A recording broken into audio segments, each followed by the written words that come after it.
Hello everyone.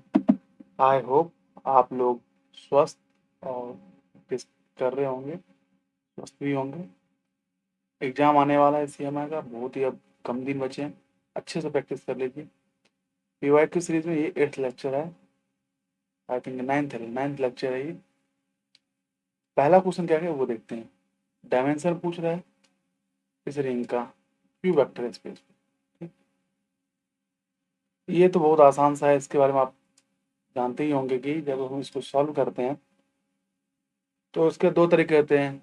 आप इसको पहले ओपन कर लो, x square plus 2x plus 1। ठीक, तो इसके दो बेसिस बन जाते हैं, 1 और x, इसकी डायमेंशन हो गई 2।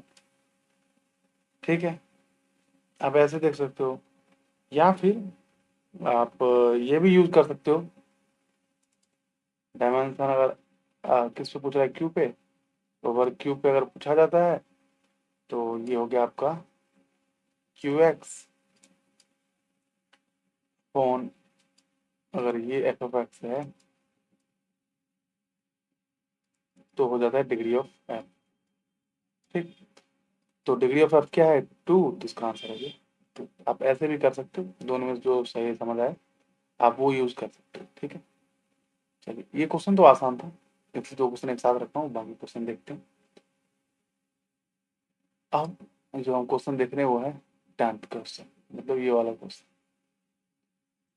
चलिए, लिमिट निकालना है।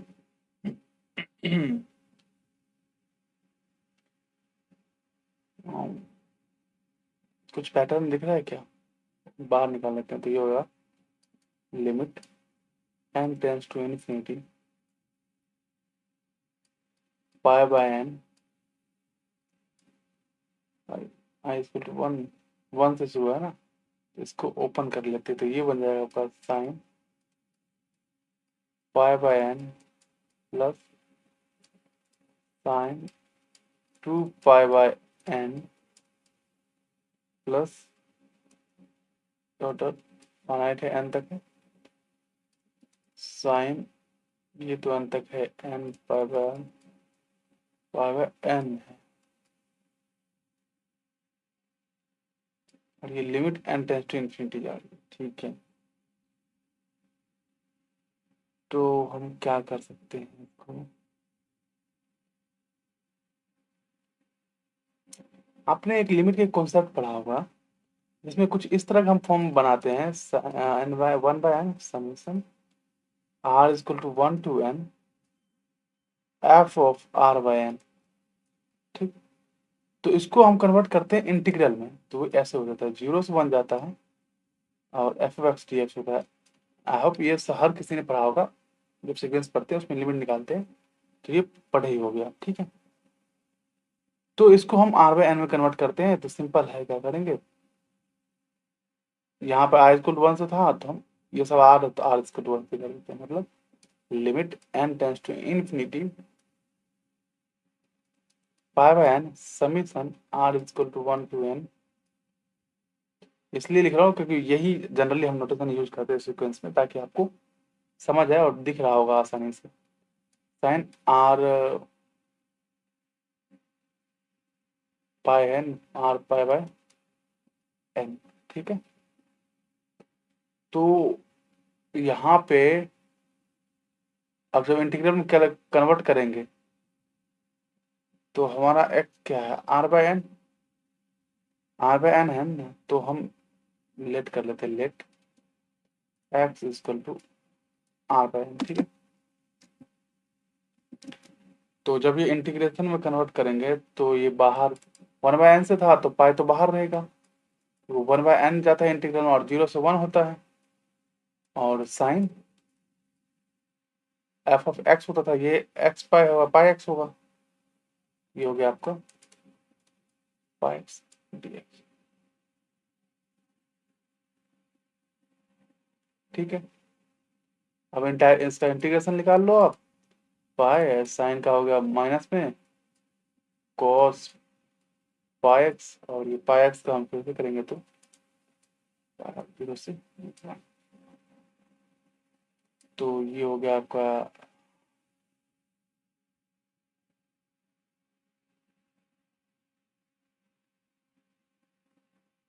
नहीं, पाई का पाई होगा ना, एफ क्यों बचेगा, एफ के टर्म में तो इंटीग्रेट हुआ है, तो ये इससे गया, और जब वहां पर वन पुट करेंगे तो माइनस कॉस पाई, तो कॉस पाई होता है -1, तो -1 प्लस 1 हो गया, प्लस कॉस जीरो होता है 1, ठीक है, -1, और यहाँ पे ये बस क्यों है, अपने लोअर टर्म पुट कर रहे हैं, तो -1 क्या 1 + 1 इसको, ठीक है, आसान सा क्वेश्चन था। चलिए देखते नेक्स्ट क्वेश्चन क्या है। नेक्स्ट क्वेश्चन है हमारा, हम्म, ठीक है, रेजिड्यू निकालेंगे तो हो जाएगा काम पे। गिवन क्या है, मॉड जेड इक्वल टू 5 है ना, तो अगर मॉड जेड इक्वल टू 5 है, हम्म, सबसे पहले इसका फैक्टर निकालते हैं। Z square -3z -2z +6, Z common निकालेंगे, जेड -3 -2 जेड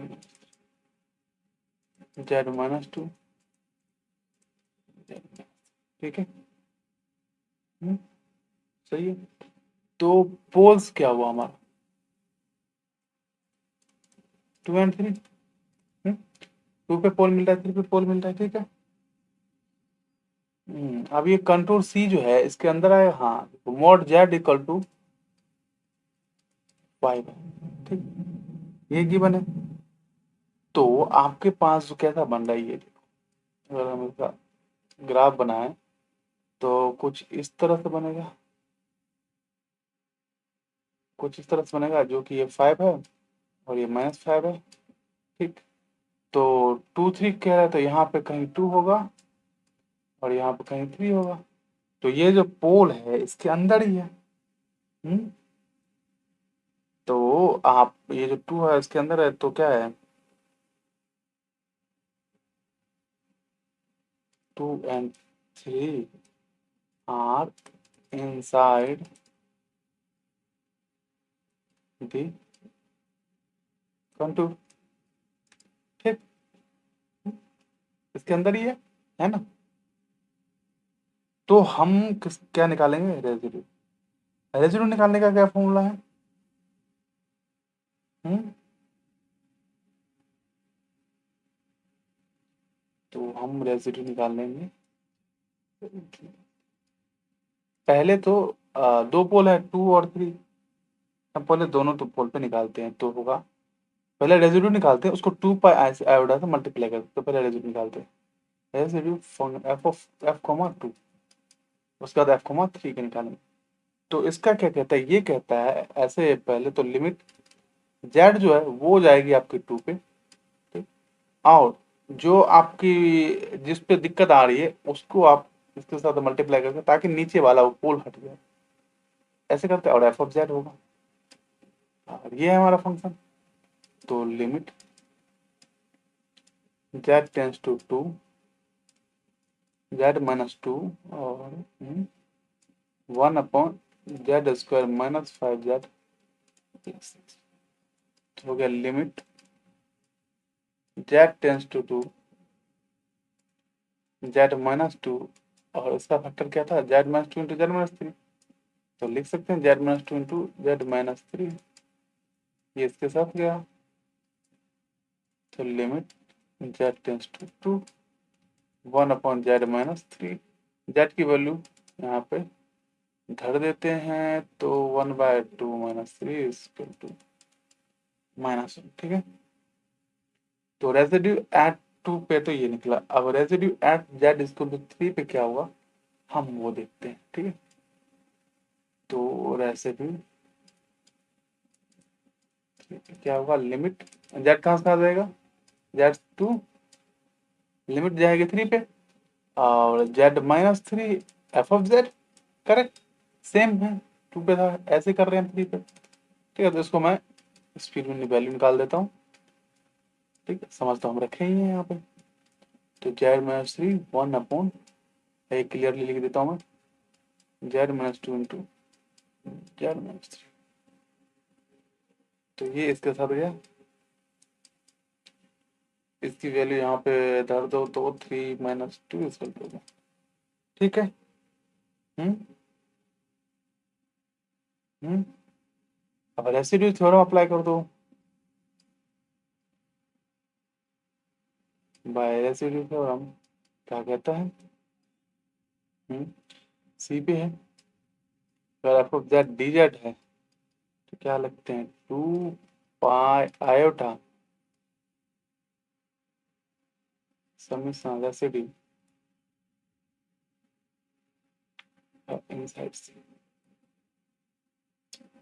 इनसाइड से। ठीक है, तो हो गया 2 पाई आयोटा, और एक का आ गया -1 और एक का है 1, तो -1 प्लस 1 इसको 0। अब क्वेश्चन देखते हैं क्या।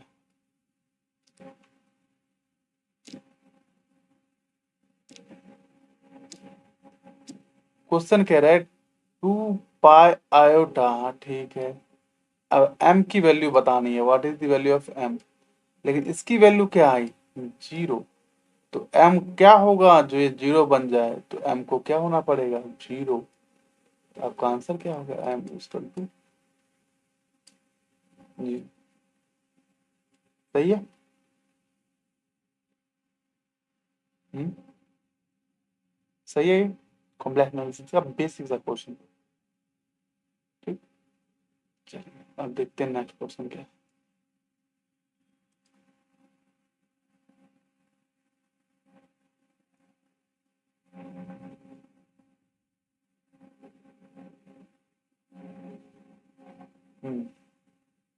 नेक्स्ट क्वेश्चन है, consider the unexpressible polynomial act real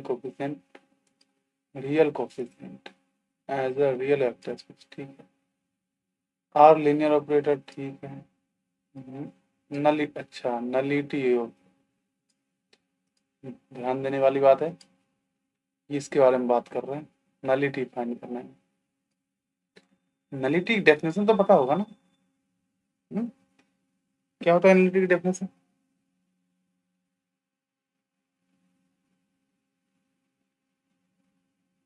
हम्म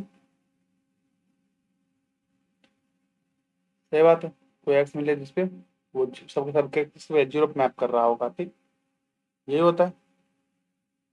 तो यहाँ पे कैसे हम करेंगे?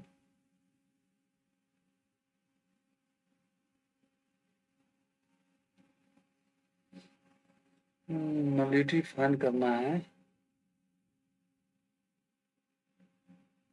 ठीक है, तो हम इसका सबसे पहले करते हैं, जो ये दे रखा है इसके सॉल्यूशन निकाल लो। इसके सॉल्यूशन तो निकाल ही सकते हो आप आराम से हैं। नहीं,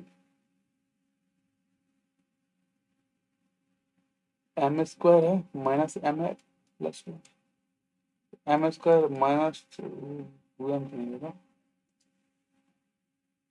हम्म, हम्म, चलिए कोई नहीं, हम उससे निकालते हैं -b plus minus root b square -4ac upon 2ac।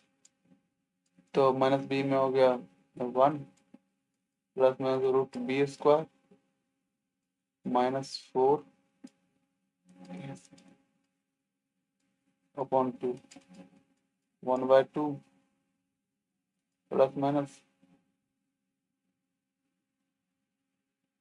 √3 iota.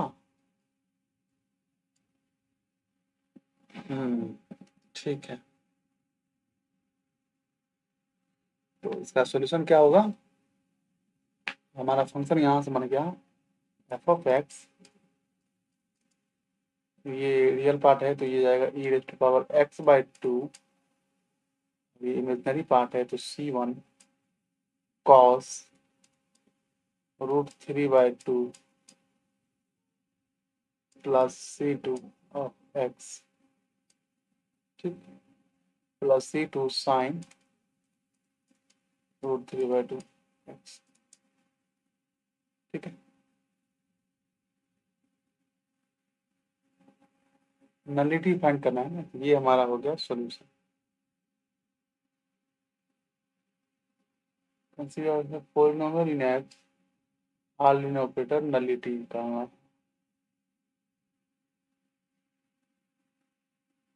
Nullity होगा तब ये जब 0 पे जाएगा। पॉलिनोमियल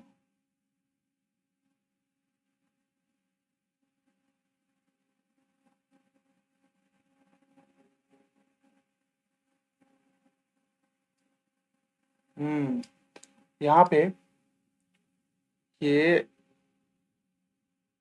एक चीज देख लो, पॉलिनोमियल है, ये पॉलिनोमियल है। क्या मतलब है इसका? पॉलिनोमियल जब भी होता है, पॉलिनोमियल की जो डेफिनेशन है बेसिक क्या होता है, उसकी रिप्रेजेंटेशन ऐसा होता है, a n x n power a n minus one x two power n minus one plus अप्रूव ए नोट तक आ जाता है, यही है ना। हम्म, इसका हाईएस्ट पावर डिफाइन हो रखा है, ये एन है। मतलब क्या है ये? फाइनाइट है। एन कुछ भी हो सकता है ना, 10,000 लाख करोड़ कुछ भी हो सकता है, लेकिन एन यहाँ पे फिक्स होती है, कुछ ना कुछ तो होती ही है।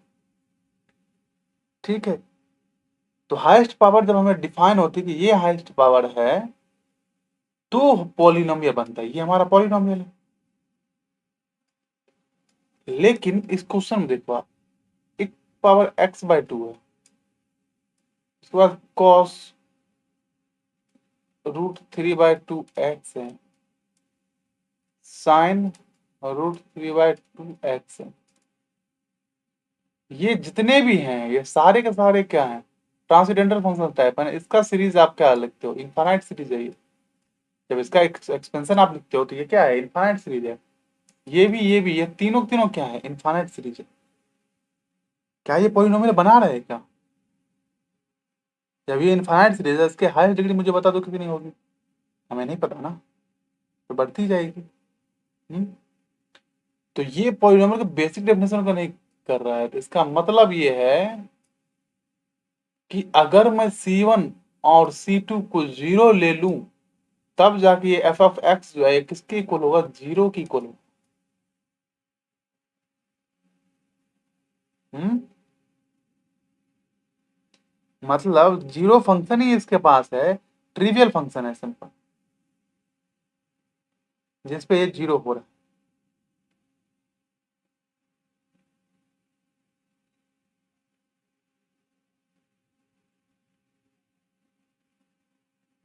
तो फिर क्या होगा?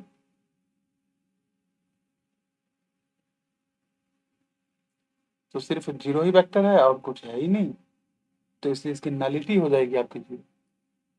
समझ आया?